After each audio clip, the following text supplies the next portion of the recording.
Hey, what's up, everybody? This is The Horror Within Me, a podcast dedicated to the world of horror. I'm your host, Eric, and each week I'm going to rate and review a movie that falls within the world of horror. Now, this is a show for horror fans, hosted by a horror fan who's just here to share his opinions and experiences with all my fellow horror friends in hopes that you gain something new to watch or not watch, and really just talk about all things related to this spooky, beautiful world that we call horror. So if this sounds like the show for you, stick around. You're going to have a lot of fun. And don't forget to hit that subscribe button on your way out.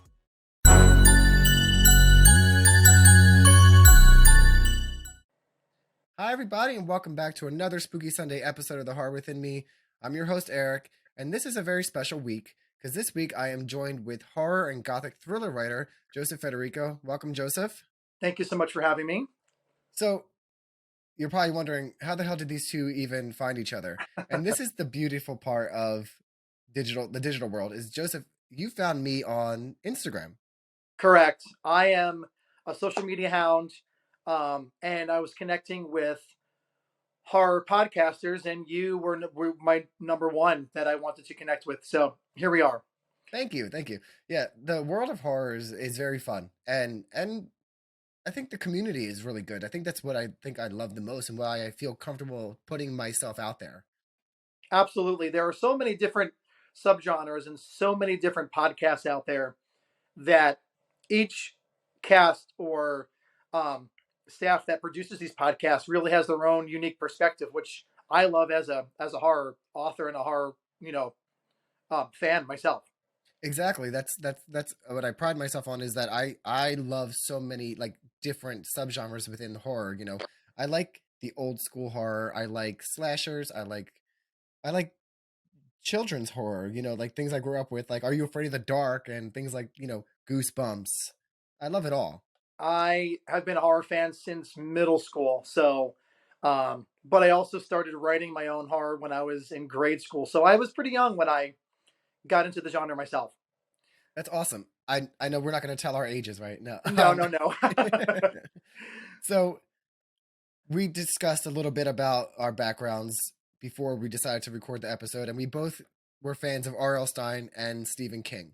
So were you this, like me in the 90s and discovered Goosebumps with R.L. Stine, or? Yeah, that was my between Goosebumps, reading that literature, and then aging into the Fear Street series as a young adult I'm not going to give dates, but also watching, like you had mentioned, Are You Afraid of the Dark? That was my go-to before I got into Tales from the Crypt and Tales from the Dark Side as a older child, teen or tween. That was my go-to, spook of the week. And then reading, I could not get enough of the Goosebumps series by R.L. Stine. Was my number one go-to for that literature at that time. Exactly. Yeah, it's funny that you mentioned Fear Street, because I always thought of Fear Street, like you said, it's a step above Goosebumps. And my older sister was reading Fear Street when I was reading Goosebumps, and I always thought, like, I'm gonna graduate up to Fear Street eventually. You know what I mean?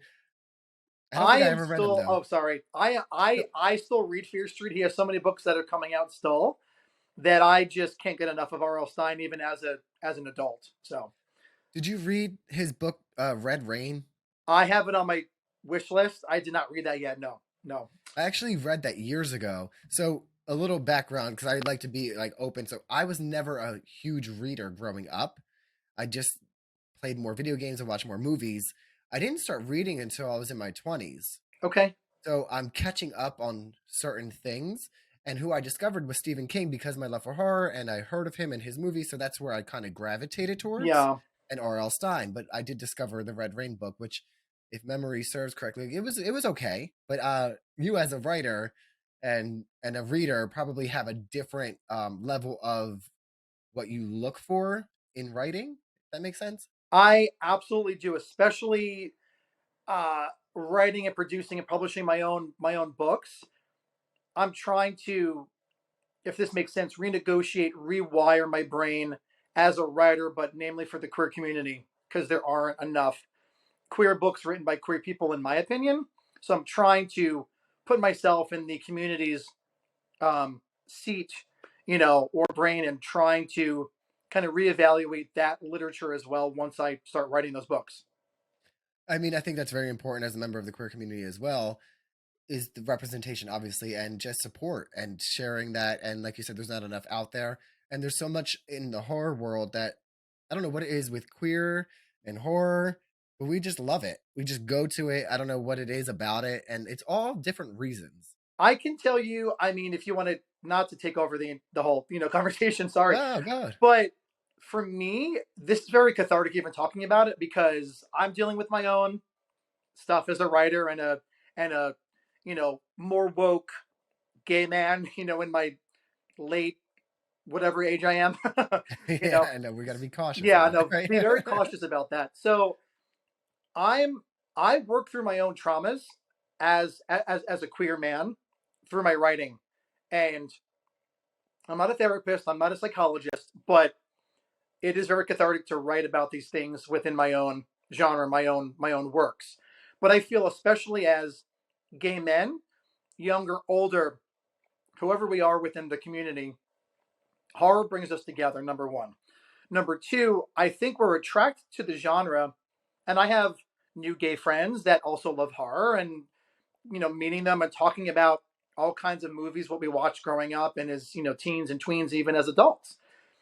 We're drawn to that because I think of the traumas that we share collectively, and they kind of get resolved over and over again in a positive manner because of the horror genre, if that makes sense.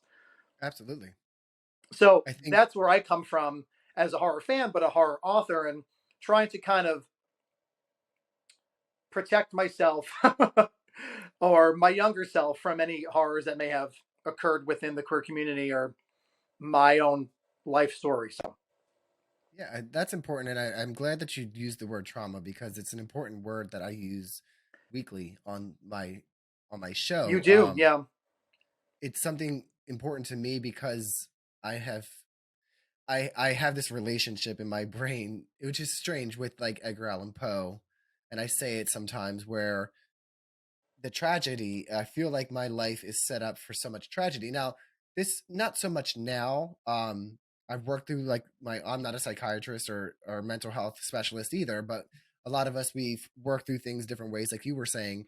For me, I always related to that because I always like I was a lot of loss in my life growing up. It was Hmm. a lot of death and then a lot of other kind of traumas. So the Edgar Allan Poe thing was like, oh my God, he's like cursed. Everyone he loves dies, things like that. It's just, as you get older and you start working through that and, right now life is good. You start to realize too, which is why I wanted to do this podcast is that I felt so alone for a long time. Yeah. And now, even though like, that's why I do the podcast, not because, some people do things because they want to, hit certain, levels of status or whatever. Or I literally do fame this. or attraction. Yeah, Yeah, yeah. I literally do this because and I know it sounds so cliche, but I really do it to try to find someone who may have felt like me and can relate and not feel that alone. It doesn't sound cliche at all because that's what I do with my own works. Is if I can connect with one more, I wouldn't even say fan because I don't want to sound like I'm looking for fame and Yeah, fortune. yeah, I write these books to also assist people in the community, and I'm all inclusive with my characters. I have straight, gay, everything in between, trans. I mean, but also that's myself working through my inner trauma. you know, yeah, so if I can reach one person through social media, number one, but also through my works, then I find that to be successful because then what I had set out to do worked. yeah, Just plain exactly. and simple. And getting comfortable with the word fan is something to work on too because I feel the same way. Like I don't like to use the word fan, but also it's okay for someone to be a fan of your content. Sure. You know, Sure. and I'm very weary, as I become more of a. Again, I'm not trying to blow smoke at myself, yeah, or but I have become more of a public figure in the last during COVID because of social media and what I've been through and having my own show. And these are all blessings in my life. These are not trying to earn fandom from the internet. Um, but it is difficult to use the word fan because you don't see yourself, or maybe you I wouldn't say suffer, but you experience um, like imposter syndrome as a creative. Yes.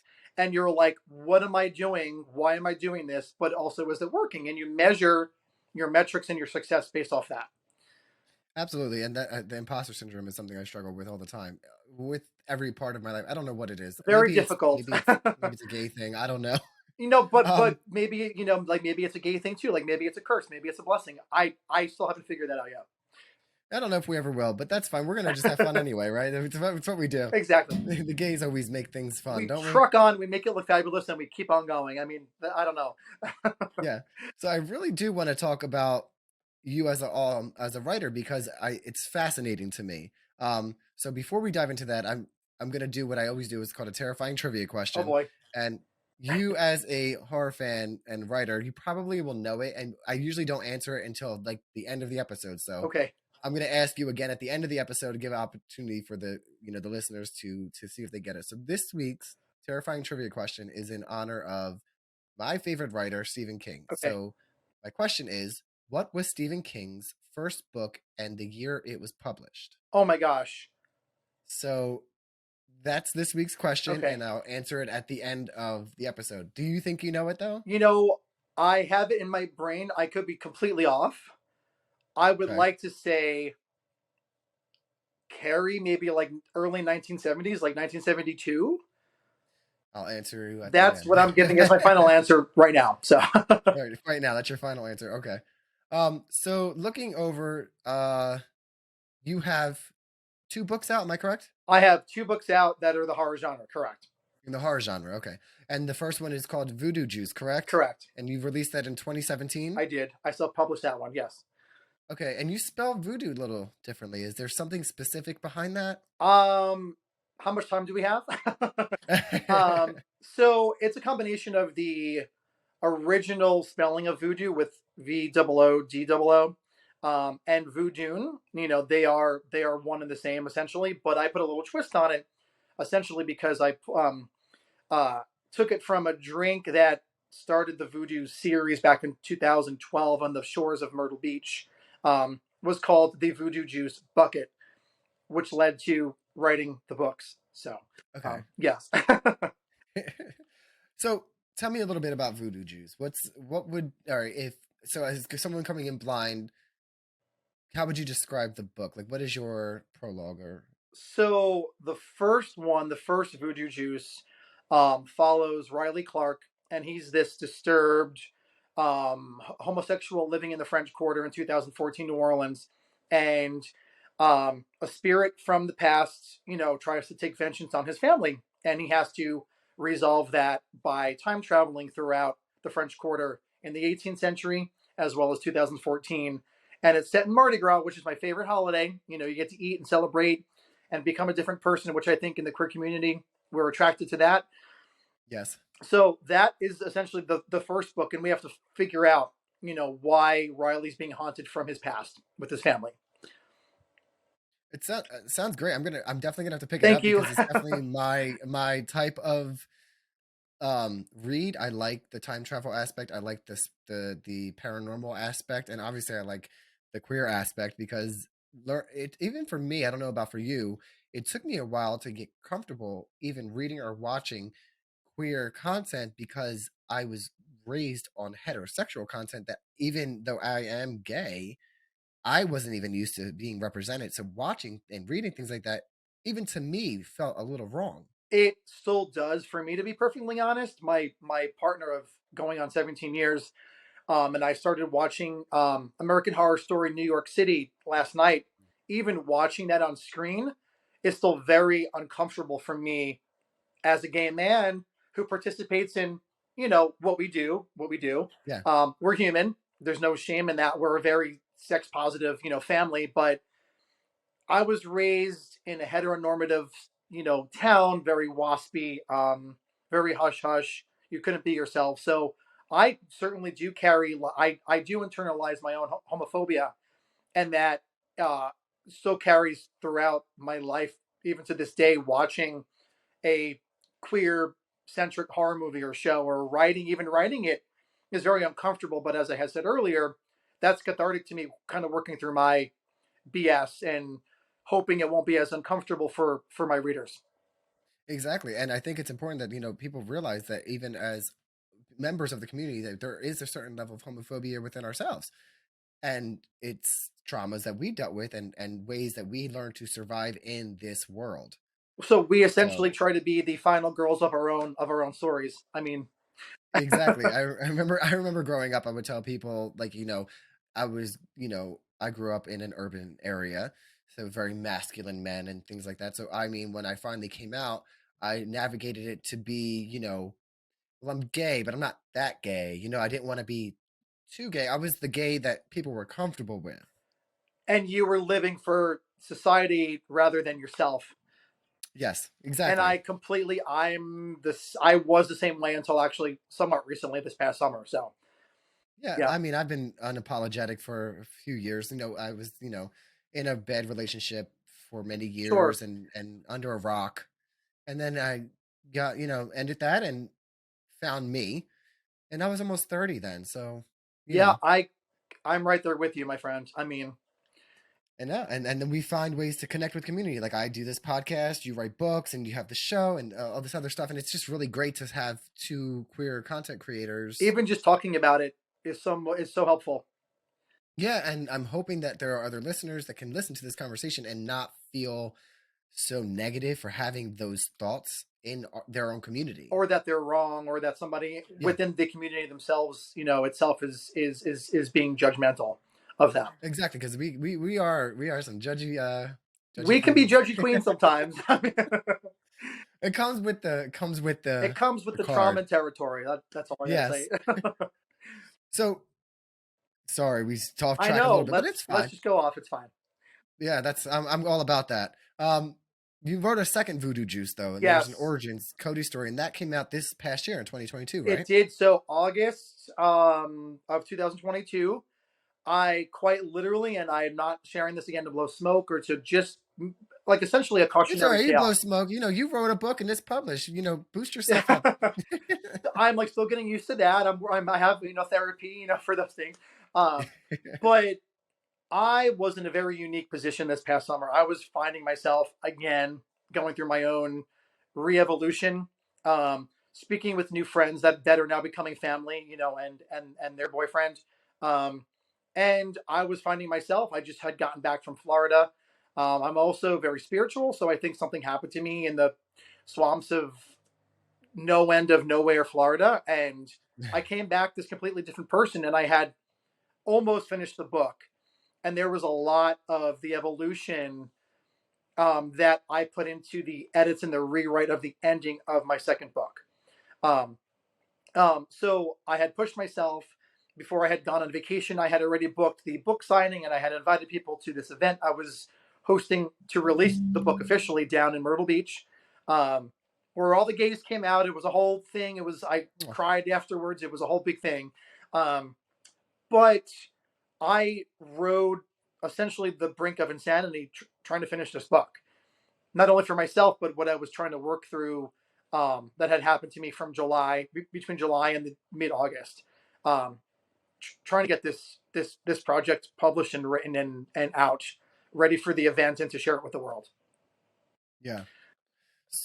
So, is it a sequel or a prequel? It is I wish I had done my research. I apologize. No, it's okay.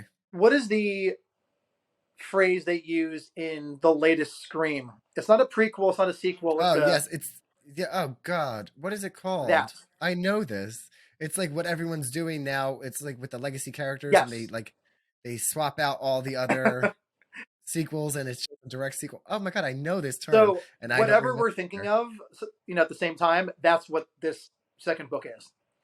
Okay, okay, it's gonna come to me. It's gonna drive Same me here. freaking Like nuts now. once we stop, I'll text you and we'll go offline. Is it a requel? Yes, Yes, like a reboot, but not a full but reboot. not a sequel either. It is like somewhere in the Yeah. middle. Yeah, okay, something like that. Yes, Yeah, because Halloween did it, and it's as you can see behind me. yes. That's my man. That's my man too. Although the gentleman that played the Scarecrow character in the latest Halloween is also my like horror hunk. Oh, he's pretty He cute, is right? pretty I wasn't. cute. I wasn't. Oh yeah, Corey. I he's wasn't anticipating it. he's a cutie. Yeah, yeah. Real quick about Halloween Ends. Just we won't get into it, but are you a fan or not a fan? Major fan. You liked And how it. about yourself? I liked it. I did. I get why people were upset, Yep. but I liked it. It Did I was want it was something very different? well done, in my opinion. It was well done, but I even myself anticipated a different kind of sequel after the way that they ended Sure, Kills. me too. But I was happy with it, and I don't want the same Halloween movie over and over and over again. And this is something that we've never had, so I was happy to see a new movie with new kind of themes. And they left it sort of open ended at the end as well, which I'm Yeah, anticipating potentially. somebody somewhere is going to do something another time. Exactly. I hope. I hope And I'm going to so. be there with Because my T-shirt on and my mask, and I will be yeah, getting tickets for yeah, that as well. exactly. So, because I see that we talked before, and we were both fans of Halloween. I think you said that was the first movie that you It saw. was in middle school, absolutely. Yeah, Yeah, I was very young. My mom was a horror fan, and she didn't care about what the hell I watched. She would have me watch like the Jason, Freddy's, and Halloween movies, and I was young. Like I remember like hiding behind our love yeah, seat and peeking out and watching it, but also loving like having. I have this like really dark, macabre, like infatuation with I horror. love Like I that. just love it. Yeah, Like I have like I always played like people would tease me growing up like my toys were Halloween decorations. Like I had normal toys too, but I mean I literally carried around a rubber skeleton and sure. bats and I just loved everything about it. But yeah, I Halloween was amazing. The score, the mask, the presence, the atmosphere. Did you get it? So what was it that made you want to write? Was it a book, a movie, a Well, I feeling? started writing. Actually, my first newspaper article was self-published on like some scrap paper in my guest room in 1990. We're going to stop there. And I was inspired by it was Christmas time, and there was some news um, headline about Swamp Thing, the original Swamp Thing in the 90s, meet Santa Claus. So I kind of covered my own. I was a journalist, and I put myself in that role, and I wrote my first piece about Swamp Thing at Christmas time, teaming up with Santa Claus. So that was my first infatuation essentially with horror, where I got so excited and I drew the pictures and I colored them in and I published my first article. And then I got into R.L. Stine, was also a very big inspiration, to me, as well as Stephen King and Mary Shelley Yeah. at a very early age. It was the abridged versions of all those, of all those great classic novels. So I would have to say it was probably R.L. Stine and the horror genre that was on television at the time when I was younger. That really Okay. assisted my infatuation in evolving and growing into what it is today. I feel like in the 90s there was so much horror content for all There really ages. was. Very differently. Like even the cartoons I used to watch, like the Beetlejuice cartoon, there was a Tales from the Crypt Keeper cartoon, Adam's Family cartoon, but like also the movies. There were movies for literally all ages. Then like, we talked about Are You Afraid of the Dark? Like maybe because I'm older, I don't see the younger generation's exposure to horror. But I also feel like, and this is gonna make me sound really old, I also feel like there's more thought on what kids are exposed to now than what it was for maybe we may be in the same generation. I feel like we're in the same I think generation. we are. Let's just go with that. Yeah. Yeah. Than our generation. I think we're from the same state too. I'm from New Jersey originally, so That's yeah. where I Okay, live, yeah. So yes. we are definitely in the same state. We are Yeah, New Jersey all born and day. bred. Jersey boys. Yes. I'm from I don't longer live there, but I was born and raised in Trenton, New Okay. Jersey.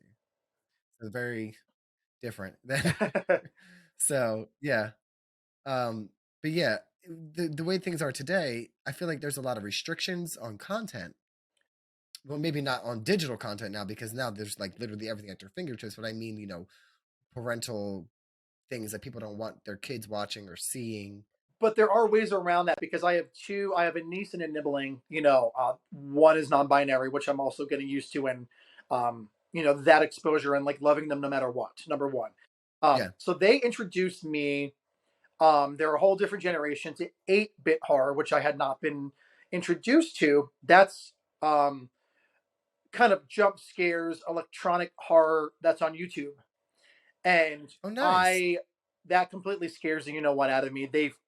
I promised them I would watch their horror movies essentially, and they're shorts, and they're written by some unknown artist and creative that had a history in horror, and producing, and they are actually quite good. So I do, and I'm actually getting goosebumps talking about it because it scares the hell out of me. I'm gonna check this out. So there are ways around parental controls on content, especially on the internet, and Oh, I've seen that first absolutely. person. Yeah, That the internet's a whole different thing, and that's another thing I have to keep remembering because I have like 6 nieces and nephews.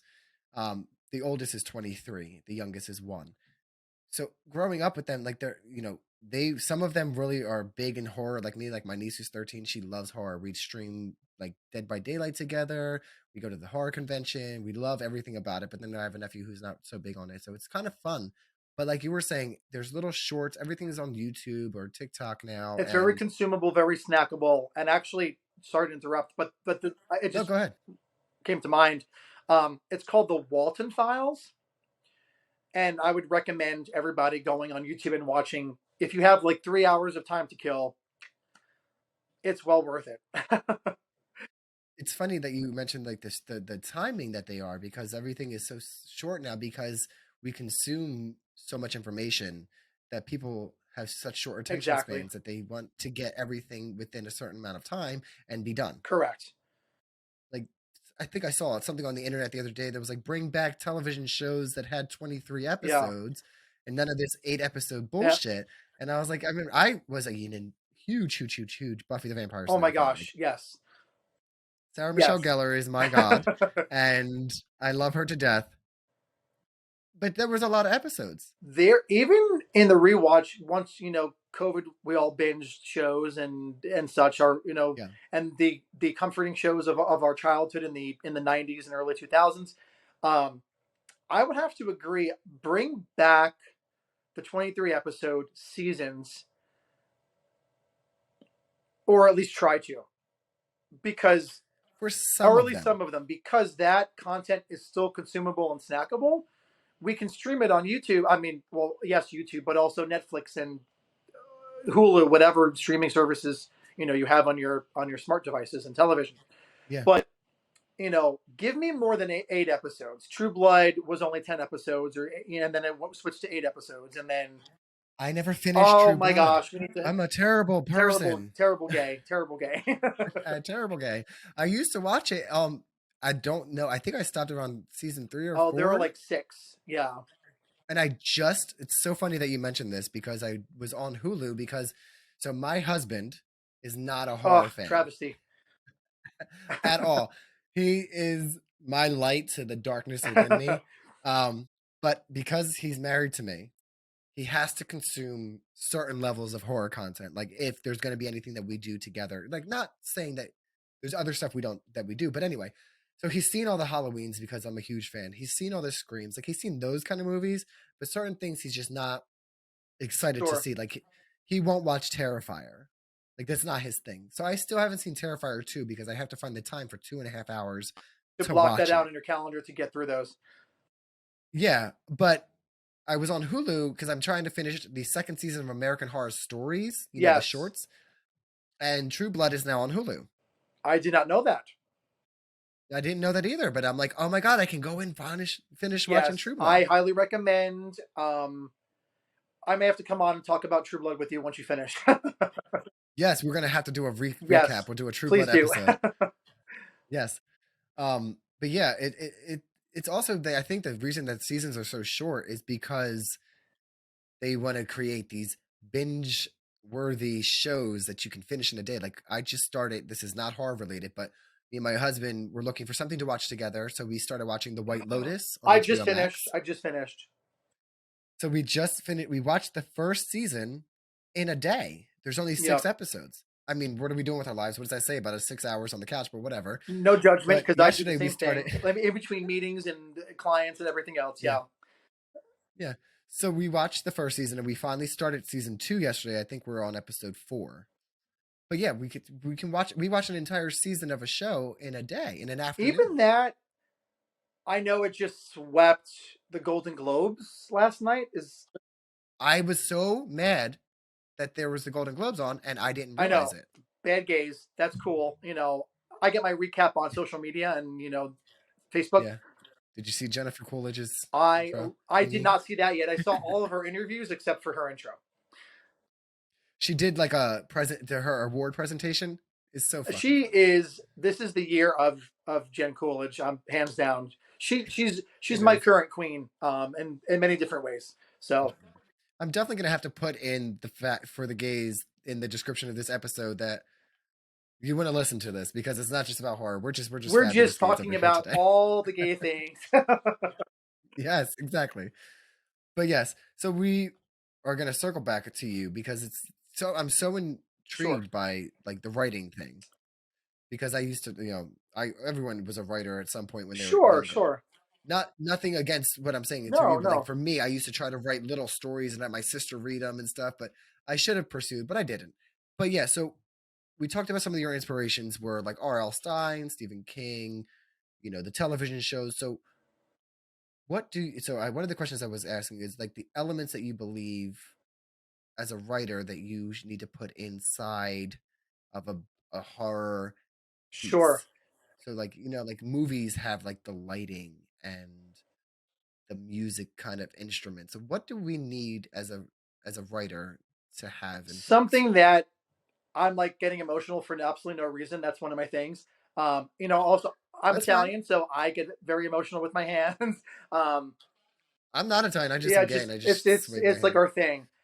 But Yeah. when I was finishing up the original Voodoo Juice back in 2016-17, I reached out to Anne Rice's son is Christopher Rice, and I have the biggest girl crush on him, hands down. Um, he actually inspired his first novel when he was, I believe, 21, published when he was 22, was A Density of Souls. It's a Southern Gothic novella. It's not a horror, genre piece. Um, but I recommend reading that as well. I'm going to start my eighth or ninth read of the book.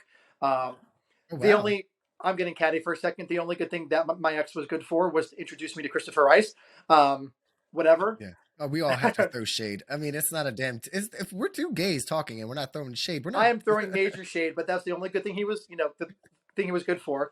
Um, but he Yeah. introduced me to Christopher Rice, and that's Anne Rice's son. And I had reached out. I was kind of struggling with writing the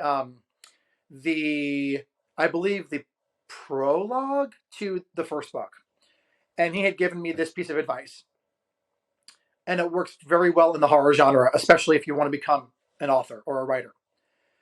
To put the main character in an impossible situation from the beginning that they can't get out of, that they were blindsided, they just are in this big old mess, and they're knee deep in shit. And Okay. then figure out the rest of your book in your edits from there. You need to blindside um, your main character and just put the reader in the same boat as that character, and then you proceed with caution. Oh, that's like actually really good advice. And now, like thinking about it, it's like, of course, because that's what enthralls us right away. We're like, well, how the hell are they going to get out of Yep, this one, or how are they going to get out of exactly. this, or and sometimes the twist that we see sometimes is that they don't. Sometimes they don't. I mean, this may say a lot about me. Again, I'm not a therapist or a psychologist, but I enjoy killing my characters off. I mean, it hurts me, but if they can't get out of a certain situation that I had put them in the prologue or chapter one, that also, You got to do what you. creates intrigue for the reader as well. Yeah, and you have to follow what you're feeling for these people, right? Like you're writing for multiple, I don't know how many characters are in your book, but you're writing for multiple characters. Everyone has a persona and an identity and a purpose. And even if it's a lovable character, for your story and what is in your creative space, that doesn't always mean it's going to work out for Correct. them. And I just wanted to add one more thing, especially in the second book that I had finished this past summer. Make the characters as real as possible. They can't all be these fantastical, voodoo queens and fairies. I mean, they need to be relatable, and they need to come Yeah. from some sort of inspiration that you have in your own life as well. Yeah. Okay. Yeah, like you were write a character off of you or an old Absolutely. teacher. I mean, even a cute little bartender at, I'm not going to say where, I want to protect my, you know, Exactly. but a place that I frequent in America's South, um, even hot bartenders that give you free drinks and flirt with you. I mean, those are all pieces of inspiration that I do put into my Uh-huh. characters. Yeah. I mean, it's really amazing. So on the other end, besides the impossible things, what should we look for, like a reader that would be like, this is a horror novel? Like we wouldn't know right away, like we would know the impossible situation, but what other things should readers look for that would be like, oh, you know, Try to make or familiar? try to understand that originally the impossible situation most likely came from a past trauma. And that's one of the scariest things as a human element. We all share this human experience. Make it relatable and something that could have happened to somebody else. And that I promise you, and I actually got that from taking the master class by R.L. Stein, um, actually the master class, on how to write young adult horror. Um, Try to make it as realistic, the impossible situation as realistic as possible. Okay, that's actually really smart because like I think that's what we do. We have these imaginations and we relate in certain Sure. ways or try And to. you can weave in the supernatural elements in edit, while you're editing or even down the line. But originally, make sure, especially coming from my perspective as the writer, as the creator of these characters, as the go-to person that's breathing life as they're speaking to me, definitely make sure that the impossible situation is as realistic as possible because we all go through our own shit, our own trauma. And Yeah. as I had said, and I keep saying, for me as a writer, these um, writing sessions are very cathartic, working through my own shit and weaving them and then putting the shit onto my characters to then deal with going forward. Yeah. So how long does it take you to write your books? Did it take you the same amount of time each time, or was Approximately. one? So the original Voodoo Juice, I started on the shores. I was drinking this Voodoo Juice bucket. I was like on cloud nine in many different ways, inspired by the South and what have you. So that was originally a summer project. It was summer themed. It originally took place in the 90s, in North Myrtle Beach. I went to New Orleans 2 years later, completely changed the entire landscape of what I wanted to write about and what I was inspired by. Um, that took me on and off 5 years to write and to publish. I wasn't ready to finish. I had to force myself. I actually did a 1 page a day writing prompt in 2014, 15 actually, after I got back from New Orleans. So I wrote 1 page a day and I finished the novel because of the writing prompt. I forced myself to write longer than or more than 1 page per day to just get this done. Took me about Yeah. 4 years for Origins because I put it down. I had gotten sick. We had moved to where we currently are. 5 years later, then I decided to pick it back up, and I was inspired and pushed by very new close friends of mine um, to finish this project and get it published. Very nice. Very nice. So, realistically, like people think, like we talked about before, that most people want things done And in an never, instant, and no, we, that is, no, unless you have an entire team and you're a millionaire and you can get things pushed out. There are so many, and I'm not knocking these tactics, but there are so many marketers out there, no, and I know that we're both also marketers wearing other hats. Um, but all of these funnels and sales tricks and tips to publish your ebook in a day and or a week, that's impossible in my opinion. If you really want to breathe in the fear and let out the project, if that makes sense, you need time. The human brain cannot catch up with getting things out the door quickly, especially if it's a creative type of project.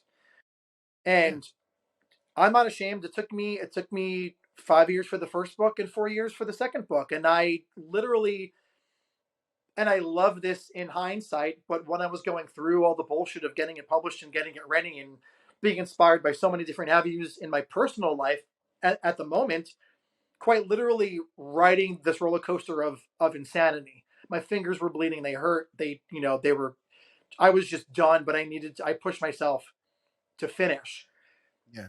You need to experience that as the creative, sharing these very intimate projects with the world. Otherwise, I think it's not worth it, hands down.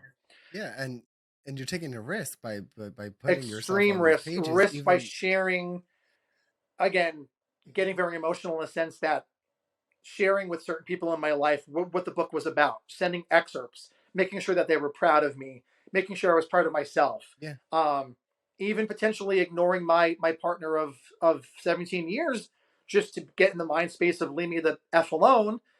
I need to finish yeah, this, and then going to a place that I love, carrying the weight, kind of like Jacob Marley, you know, um, in that Christmas classic, carrying these chains with me states away to just get this project published to make sure that it just gets produced. There are so many elements yeah. that you really can't skip in trying to rush a project like that. No, I completely agree, and I think it's important for listeners to hear that, especially listeners that are trying to be creative and they feel maybe they're falling behind. They're No, not, no, you're and honey, you're on your own path. Like as yeah, long as you get it published or not, you can sit with it you can write for a a year, a month, a week, put it down, make sure the characters talk to you very transparently, yeah, very honestly, almost like these are ghosts haunting you. We're bringing it into the horror yeah. genre. But if they don't talk to you, you put the project aside and you just let yourself heal for a while. Yeah. So, do we plan on another horror So novel? yes, also working through that Okay, trauma in my mind, because finishing Cody's story was so intense, for lack of a better phrase. My future husband purchased a notebook for me for Christmas. It is, thank you, a congratulations. horror themed. He said, "Okay, you're healed, honey. Like you need to get to writing, otherwise we're gonna have a problem." So he's pushing me to start my next novel, which is a toss up between the third in the trilogy, the Voodoo Juice series, or an entirely different character offshoot, which will be a vampire character. Um, but I I love haven't decided, vampires. but they're having a moment right now.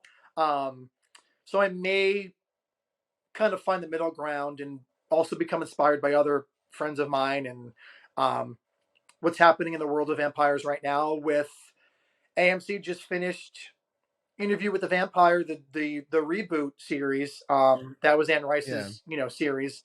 Um, and there's a new vampire Did movie you watch coming it? out. I did not watch it yet. I don't want to be inspired by outside.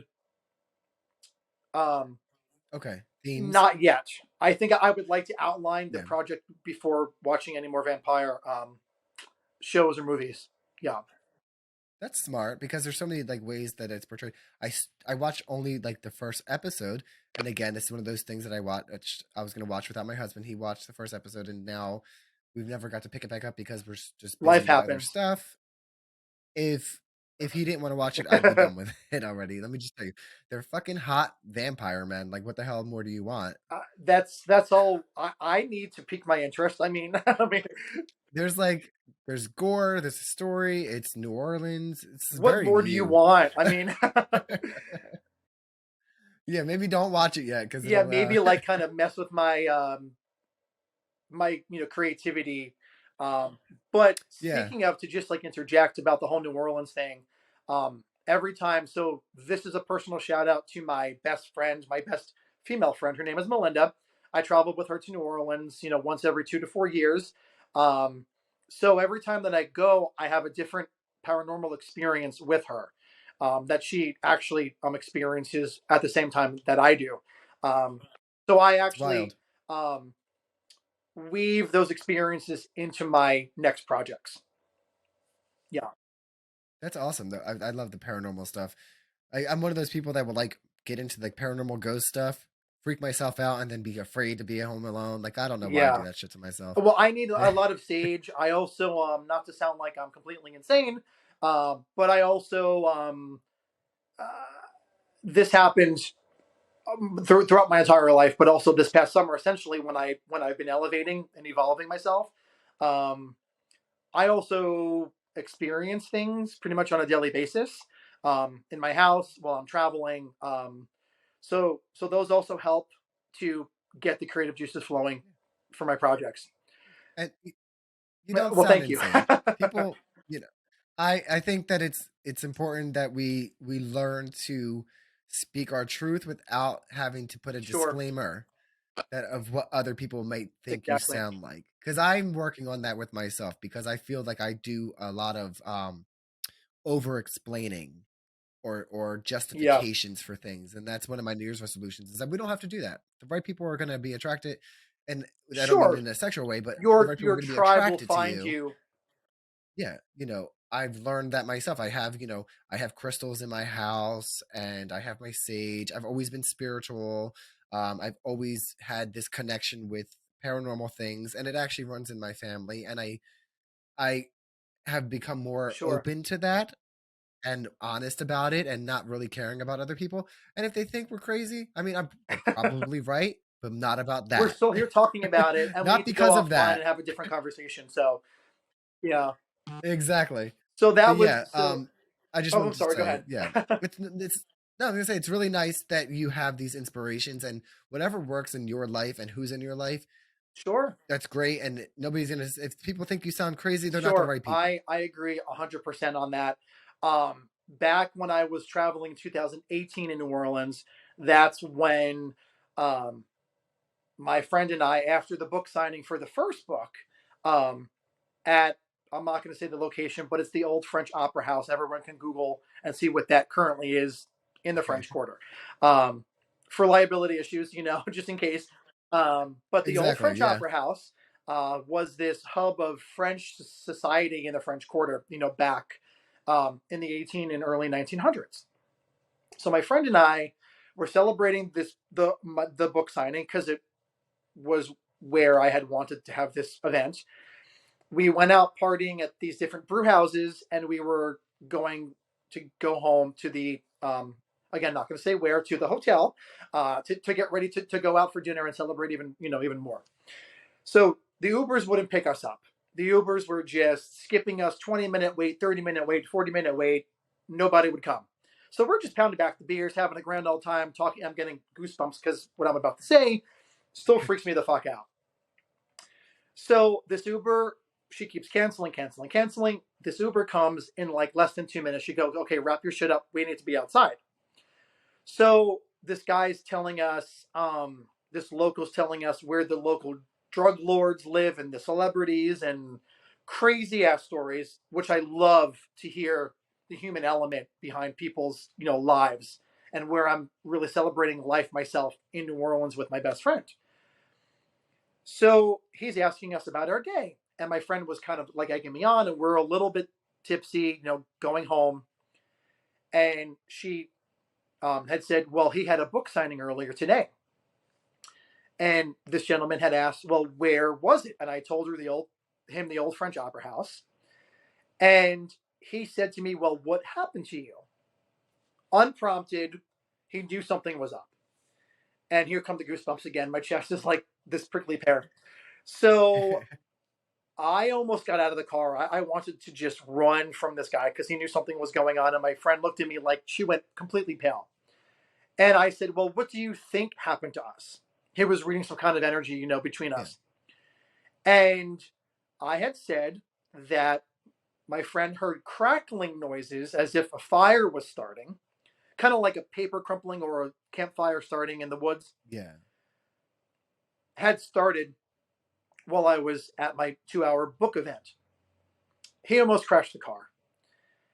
And he said, well, it's funny you had said that because back in 1919, after the last performance of Carmen at the Old French Opera House, a fire had started where my table was at the Old French Opera House off of Bourbon Street.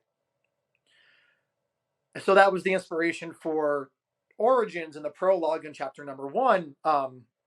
Cody's story was that experience with my friend was where this fire had taken place right by the men's bathroom hallway in 2018.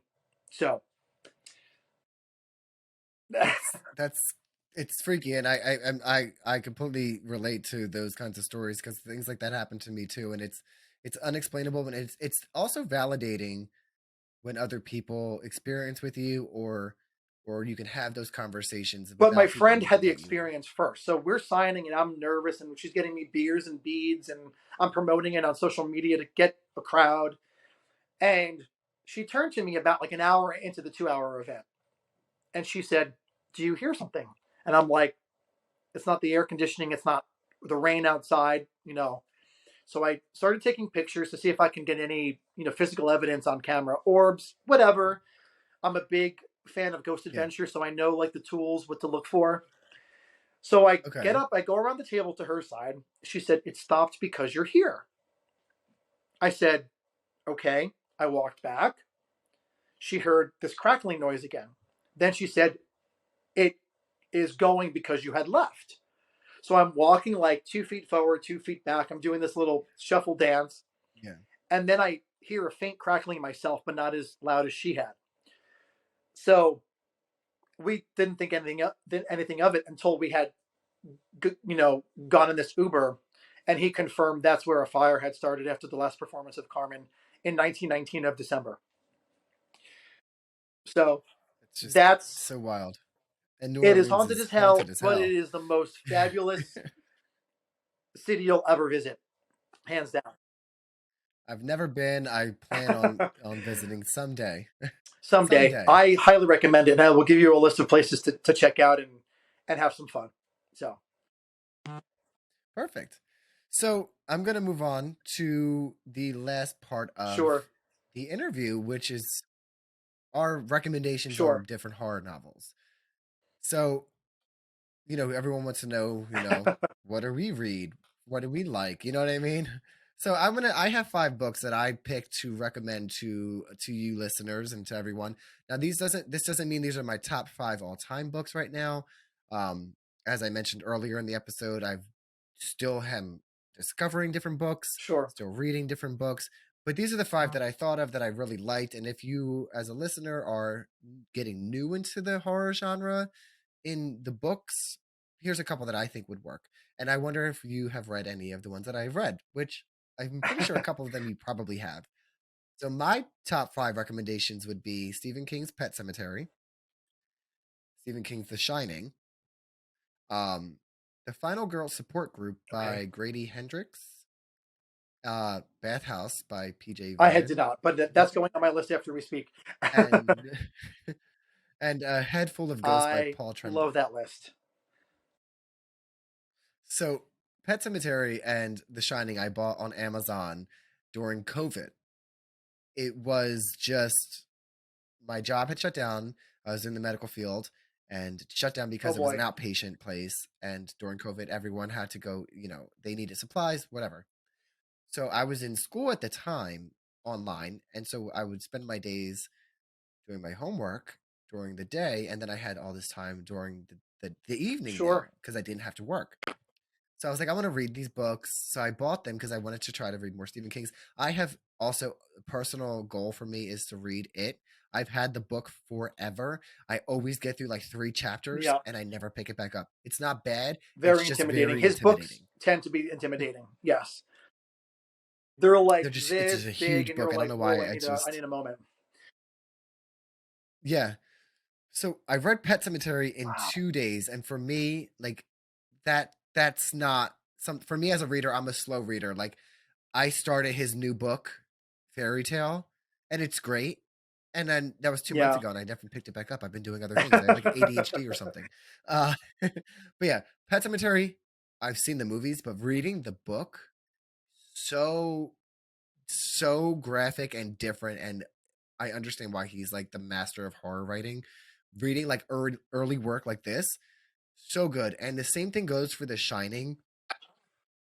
I always heard about how he didn't like the movie because it was different. And when I read the book, I understood. So I read Doctor Okay, Sleep before I read The Shining.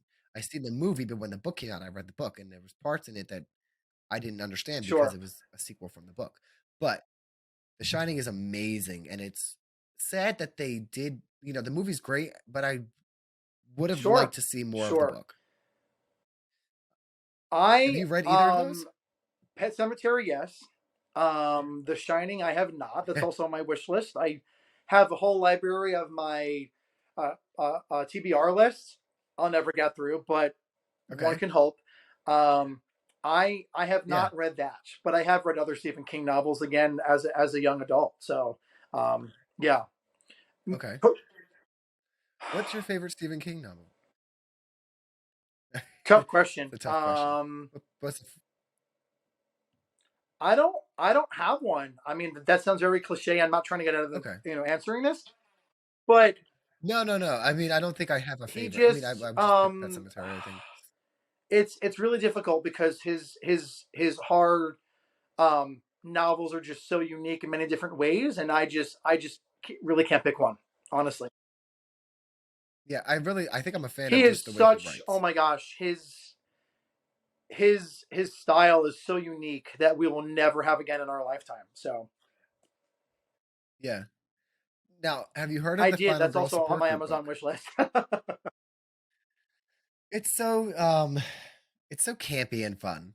I don't know if you know much about it. It's about the final girls, and all the characters in the book are inspired by final girls from movies I like love that. Freddy I Krueger can and relate. I Halloween can and relate to Silent that. Night Is that Deadly. by the same author Yeah, that wrote the Vampire Survival Guide or the Southern Vampire? Same. I think so. Yes. I know what you're saying. I believe so. No, I'm terrible. Like I said, the book Sure. thing I'm still getting more into, which is why I've been wanting to do an episode on books. And I'm so Oh, thank glad you. that you reached out. It was like one of those experiences because I've been wanting to find a way to get this episode out there because I am so novice in it. I didn't want Sure. to try to force an episode where I didn't know too Sure. much of what I was talking Well, I am about. honored that But we yeah, kind of eased into the horror literature, you know, with each other. So yeah. yeah. Absolutely, yeah. But Yes. definitely check out the Final Girl Support Group, and then Bathhouse. I I read. have, Have you heard of but that? I have not read that. So Yeah. Yeah. I mean, it's cute. It's fun. I It's very love. gay. We're Very unapologetically gay right now. So sign me up for that. yes. It's for me. It reads. Now this is gonna sound like a dig. It reads as though it would be the first gay Why Lifetime haven't they done mystery, that yet? Let's like team gay up and write a horror script. movie. I mean, Yeah, yeah, me let's too. Me go. too. I'm ready. And then A Head Full of Ghosts I've actually saw on TikTok and I was like, let me Sure. read that. And I thought that was fun. I'm adding all It these was a good one. to my So wish those are list after we get my off. Yeah. yeah, and they're not big. They're not huge books. They're little books and you can get through in like a week if Sure. you're Sure. dedicated to reading every day or something. Um but those are my top 5 recommendations and I have your list Please and I'm do. going to read them if that's okay. Yes. So this is do you go by Joe for Joseph? this is fine. Like Joseph is more pen name Okay. professional, but for the queer art, Joe is Yeah, totally fine. exactly. Joe. Okay. I have a friend whose name is Joseph, one of my besties. I call him Joey. He or Joe, because he usually a lot of people call him Joe now, but I grew up calling him Joey. But yeah, so Joe's list is Interview with a Vampire by Anne Rice, Frankenstein by Mary Shelley, The Crucible by Correct. Arthur Miller, and The Cask of I'm Amontillado gonna by say it wrong Poe, again. Amontillado by Poe, and then which Kindred by actually I Octavia Butler. recommend going So if you those are have your top Hulu five. to watch season 1 of Kindred just came Okay. out about 2 weeks ago. So Oh, it cool. is it's horror genre. It's not specifically, your quintessential horror. Um, but it was over 300 pages, and I actually read that on my Nook, and I read that in about 3 days. Again, I'm a very slow reader myself, so Oh, I wow. was so intrigued. Post Me Too movement, it fits in with that as well, historically and politically. Oh, very Um, nice. and I just over the summer gave my new gay best friend the recommendation to read Kindred, which they actually compare to Antebellum, which has nothing to do with the movie. A little trivia for you. So yes, Very nice. I'm gonna definitely look at these. I mean, I've heard so much about Frankenstein, like obviously, but like the book itself, completely I've heard different so than many good the things that 1930 something movie. yeah. And I actually have like the Barnes and Noble like Anne Rice book that Yes, has the yes, silver one that's like yep. Interview with the Vampire, Queen of the Damned. Never read it though. Anne I Rice bought is it as not a for collector's everybody, thing. Eric. I mean, Um, you have to really be into her prose. She referred because actually when I had gotten back from New Orleans about a week later last year, she had passed. Um, so rest in yeah, peace. I dedicate this little section to Anne Rice and Christopher Rice because she's such a yes, beacon. I think for the gays especially. yeah, But jumping back to yeah, quickly, Frankenstein, even as a 8, 9, 10-year old, when I was reading the abridged, children's version of that, there's definitely a homosexual element to that, where Dr. Frankenstein creates man. And I didn't understood what that meant as a person that was questioning back when I was younger. But if you are struggling or you need a very classic novel to kind of look at yourself in the mirror and understand why you're coming from where you're coming from, I highly recommend reading Frankenstein for many different reasons. It definitely ties into what we talked about at the beginning of the episode. Yeah. absolutely. I'm definitely gonna check that one out. I'm gonna look at all of these. Like I said, Anne Rice, I've always wanted to. Like I said, as a reader, I'm still new and it's something to do. My sister, my one sister anyway, is a huge reader, and I may be wrong. I think she read my book. I think she read all of that. Like Sure. she's just reading fucking everything, and she's got most of my Stephen King books. And if you're listening, which she doesn't listen to the episode, and I talk junk to her all the time, because I always say like I want my Yeah. fucking Stephen King Get books those back back and because put I them on your collect shelf them. and then yeah. Yes, I have my little shelf. Half of them are missing because I started Stephen King Okay. with the Mr. Mercedes trilogy, which was not so much Sure. horror; it was more crime with the Bill Hodges trilogy. But yeah, yeah, she has like the other two of them. But yeah, I love Stephen King. I got to finish his. I bought both of his new books and haven't read them yet. But definitely, those are each of our top five I love it. recommendations. I think that they're great. I think that I like that we have different ideas of what we should recommend to readers because in my looking at the two lists, it could be like if you start off with my list, it's very easy reads, and your list seems a little bit more Well, maybe next we can do a level, book club and then which is just like recommend and speak about each book. let's do it. Yes, Yeah, share it we on should. Instagram and TikTok. I'm all about it. But what's your read? What's your Yeah, recommendation this week? I'm all about it. But yeah, I'm gonna definitely check out these books as well because I'm always looking for something. I bought like 5 books last year of I horror love books that. that I haven't read. Two were Stephen King. A couple I don't even know Sure, who the authors. They just kind sure. of were attractive to me. But yeah, um, Oh we're no. coming up to the end of the episode, so I know I'm gonna Oh answer boy. this Oh week's boy. terrifying trivia question. So, at the beginning, around the beginning of the episode, the question was, "What was Stephen King's first book and the year it was It published?" was And your Carrie. answer was Yes. that is correct. You were correct. You have gotten that. That I didn't know that. And the year 1972. Okay, close, I was off by 2 years. 1974. Very, very close. I mean, listen, you basically got the That whole just makes question me there. look It even was better. like, yes, so it's nice and it's funny because I was just talking. There's a horror convention again coming around near me that I'm trying to get to, and they just announced that the lady that played her mom in Wow. the When movie is is going to be this? there. Shoot me a DM and I So would love to go to that too. March, yeah, yeah. So I'm gonna try and go again because I'm trying to get Sure. more out into these convention worlds and Get your name out there, everything promote, in the bring horror business community. cards, But yeah, bring your microphone. Yeah. yeah, and just have fun. Exactly. So my sister was like, sent me because she's gonna come with me because she's a horror fan, my one sister, and she sent me the message and she's like, "Look, I don't know who this is," and I'm like, "Well, she's the mother from Carrie." I said, "I never saw the Stephen King movie or the original movie." I think I saw the There remake with were a few Chloe remakes, even Mortez or some made for something. TV movies. Yeah, but I knew who she was from that. But yeah, she's like, I've never seen Carrie. I'm I like, you know. obviously That's know okay. iteration of Carrie. But anyway, I grew up in the '90s watching the second Yes. one, The Rage, Carrie Yes. 2. That was I mean, it You gets a know, lot of so hate, does but I Halloween liked it. 3 for But I many was different young reasons. I then. mean, come on. Like, I finally bought that this year yeah. on Blu-ray Yeah. because I'm trying to up my collection. So I don't know if you listen, but like I for many years I stopped my horror self was what's the Yeah. word? Hibernating? Kind of, you know, not there because I didn't think that I didn't have a community. But then last year I Like, was like, you know, fuck it. I I'm gonna know. be who I'm gonna be, and I'm gonna go out there. And now I have this room, and Yeah. I'm bringing myself back out there. And I got validated by a friend of mine, a childhood friend who doesn't live around here anymore. I haven't talked to in years. We reconnected on Instagram or on Snapchat, and something had got brought up, and something about nostalgia, and like something in my room. And I was like, yeah, I love because I also Yep. stream on Twitch, like video games and stuff. I played like all the old stuff, and I was like, I love my little video game horror room. And she was like, yeah, I see stuff in your pictures that you sent on Snapchat. I'm so happy that you still I do love that that. stuff. And that made me happy because But I it's hadn't what makes done you that happy. stuff. And I, Yeah. exactly. But yeah, that's a little bit about me. Before Oh boy. I end the show, I want to open it back up to you.